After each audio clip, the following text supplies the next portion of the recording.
It's a good thing for Brussels. You see that the last 10 years that there's evolving things in Brussels, and I think this is something that can be a crown.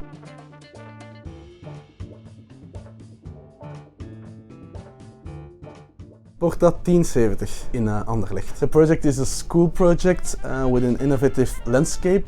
It's not with classrooms, but it's one big landscape where the children becomes a really actor of their own learning process. It's a mix between using the existing building, like the church, and adding a new building. It's very compact. It's low in scale.